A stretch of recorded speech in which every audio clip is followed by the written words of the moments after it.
രാവിലെ കഴിക്കാനായിട്ട് നീലക്കാച്ചിലാണ് കേട്ടോ പുഴുങ്ങുന്നത്. നമ്മുടെ വീടിൻ്റെ തൊട്ട് താഴെയായിട്ട് തന്നെ നിൽക്കുന്നുണ്ട്. 3-4 ചോടായിട്ടാണ്. വെള്ളക്കാച്ചിലുണ്ട്, നീലക്കാച്ചിലുണ്ട്.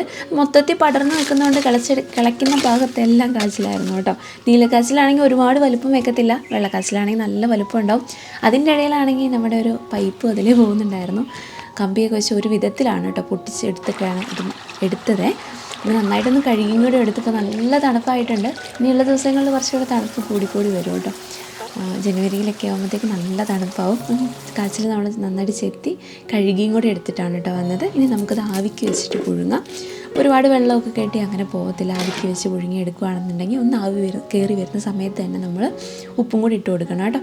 കാന്താരി ചമ്മന്തിയും കൂടെ അരച്ചെടുത്തിട്ടുണ്ടായിരുന്നു. കാച്ചിൽ നന്നായിട്ട് വെന്ത് വന്നിട്ടുണ്ട്. ഇനി കഴിക്കാനായിട്ട് പോവുകയാണെങ്കിൽ വെള്ളക്കാച്ചിലും ഉണ്ടായിരുന്നു, നീലക്കാച്ചിലും ഉണ്ടായിരുന്നു. പറിച്ചെടുത്തതിൽ അത് രണ്ടും കൂടെ മിക്സായിട്ട് വളർന്നു വന്നതുകൊണ്ടായിരുന്നു കേട്ടോ.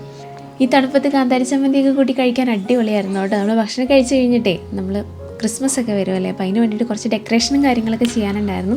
ക്രിസ്മസ് ട്രീ ആയിട്ട് നമ്മുടെ മുളയുടെ അവിടെ തന്നെയാണ് കേട്ടോ, മുളയിൽ തന്നെയാണ് ഡെക്കറേറ്റ് ചെയ്യുന്നത്. അതിൻ്റെ ചോടൊക്കെ ഒന്ന് വൃത്തിയാക്കണം എന്നുണ്ടായിരുന്നു. കുറേ നാളായിട്ട് അങ്ങനെ ഒന്നും ചെയ്യാതെ കിടക്കുമായിരുന്നു. അതിൻ്റെ ചോട്ടിൽ കുറച്ച് കല്ലൊക്കെ ഇട്ടുണ്ടായിരുന്നു കേട്ടോ, നല്ല ഉരുളൻ കല്ലൊക്കെ. അതിൻ്റെ മുകളിൽ കൂടെയൊക്കെ കാട് കയറി അവിടെ ഒരു ഭംഗിയില്ലാതെ കിടക്കുമായിരുന്നു. അതിൻ്റെ ചുറ്റും ഈ സ്പൈഡർ പ്ലാന്റും കൂടെ കയറിയിട്ടുണ്ടായിരുന്നേ. കുറച്ച് ഷീറ്റ് ഇട്ടിട്ട് അതിന് ചുറ്റും നടുക്ക് കിടന്ന് കല്ലൊക്കെ എടുത്ത് സൈഡിൽ കൂടെയൊക്കെ ഒന്ന് ചുറ്റും വെച്ചു. ഇതിനുള്ളിൽ കൂടെ കുറച്ച് വെള്ളക്കല്ലും കൂടെ ഇട്ടു കേട്ടോ. ഉണ്ണേട്ടൻ എവിടെയെങ്കിലും പോകുമ്പോൾ നല്ല നല്ല കല്ലൊക്കെ കിട്ടുവാണെങ്കിൽ എടുത്തിട്ട് വരും കേട്ടോ. ഈ കുഞ്ഞു കുഞ്ഞ് ഉരുണ്ട കല്ലൊക്കെ, അങ്ങനത്തെ കുറച്ച് കല്ലും കൂടെ അതിൻ്റെ ഇടയിലൊക്കെ ഇട്ടിട്ട് മൊത്തത്തിലൊന്ന് അതിൻ്റെ നമ്മുടെ മുളയുടെ ചോടൊന്ന് വൃത്തിയാക്കി. പിന്നെ ഒരു മഞ്ഞമുള ഒന്ന് വെട്ടിയിട്ട് വന്നിട്ടുണ്ടായിരുന്നു കേട്ടോ. ഇത് ഒരു സ്റ്റാർ വെക്കാനായിട്ടാണ്.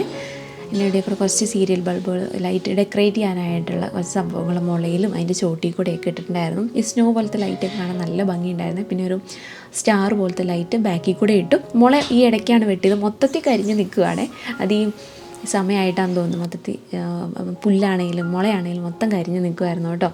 കുറച്ച് നമ്മുടെ ഡെക്കറേഷണൽ ഐറ്റംസൊക്കെ തൂക്കി സ്റ്റാറും കൂടെ വെച്ചിട്ടു. സ്റ്റാർ എനിക്ക് ഒരുപാട് ഇഷ്ടപ്പെട്ടു. നല്ല ഭംഗിയുണ്ട് സ്റ്റാർ കാണാനായിട്ട്. എനിക്ക് ഇങ്ങനത്തെ സ്റ്റാർ ഭയങ്കര ഇഷ്ടമാണ്. പിന്നെ നമ്മൾ ഉണ്ണിയേശുവിനെയൊക്കെ വെച്ചിട്ടുണ്ടായിരുന്നേ. ലൈറ്റും ആ കല്ലിന് ചുറ്റുമായിട്ടും വെച്ചിട്ടുണ്ട്. ലൈറ്റ് ഇട്ടാലേ ലൈറ്റൊക്കെ കറക്റ്റ് കാണാനായിട്ട് പറ്റുള്ളൂ കേട്ടോ. രാത്രി ലൈറ്റ് ഇട്ട് കഴിയുമ്പോൾ ഇങ്ങനെയായിട്ട് ഉണ്ടാകുന്നത്. എനിക്കിഷ്ടമായി, നിങ്ങൾക്ക് ഇഷ്ടമായി എന്നുള്ളത് പറയണം കേട്ടോ. നമ്മൾ കൊണ്ട് പറ്റുന്ന പോലെ ചെറിയ രീതിയിലുള്ള പുൽക്കൂട് ഉണ്ടാക്കണം എന്നൊക്കെ വിചാരിച്ചായിരുന്നു. ലാസ്റ്റ് വന്നപ്പോൾ നമുക്കതിന് സമയമൊന്നും കിട്ടിയിട്ടുണ്ടായിരുന്നില്ല. അപ്പോൾ നമ്മൾ ഉണ്ണിയേശുവിനെയൊക്കെ മുളയുടെ ചോട്ടിൽ തന്നെയായിരുന്നു കേട്ടോ വെച്ചിട്ടുണ്ടായിരുന്നത്. ഈ പ്രൊഡക്റ്റുകളുടെയൊക്കെ ലിങ്ക് വേണമെങ്കിൽ ഞാൻ കൊടുക്കാം കേട്ടോ. ആർക്കെങ്കിലും വാങ്ങാൻ ആഗ്രഹമുണ്ടെങ്കിൽ ചെക്ക് ചെയ്ത് നോക്കണേ.